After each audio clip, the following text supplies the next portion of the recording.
আমাদের সাইফুর রহমান তো কি ভাই প্রায় মাসখানেক লাগাইয়া আইসিইউর মধ্যে পড়ে রইল। আয় আল্লাহ, দুনিয়া থেকে বিদায় নিয়ে চলে গেল। কত মানুষের কান্নার আওয়াজ, মাও কান্না করে, বাবাও কান্না করে, ভাইয়েরাও কান্না করে। আয় আল্লাহ, সন্তান হারানোর বেদনা মা জানে। আয় আল্লাহ, কি পরিমাণে কষ্ট। আয় আল্লাহ, সাইফুর রহমান তো কি ভাইয়ের কবরটারে তুমি জান্নাত বানায় দাও রে আল্লাহ। আয় আল্লাহ, হাফেজ তুমি বানাইছি না। আয় আল্লাহ, সিনার মধ্যে তুমি কুরআন ঢুকাইছিলা।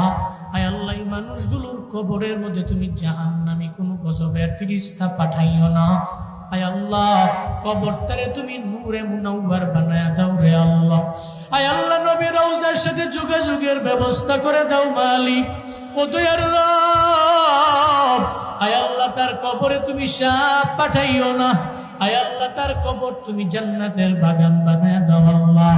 আমাদের সাইফুর রহমান তো কি ভাই দুনিয়াতে চলার পথে যদি কোনো গুনাহ করে থাকে রে আল্লাহ, এই মানুষগুলোর নিয়ে তোমার দরবারে মাফ চাই রে আল্লাহ, তোমার দরবারে ক্ষমা চাই রে আল্লাহ। তুমি ক্ষমা করে দাও, তুমি মাফ করে দাও রে আল্লাহ। কবরটাকে এই মুহূর্তে তুমি জান্নাতের বাগান বানায় দাও আল্লাহ।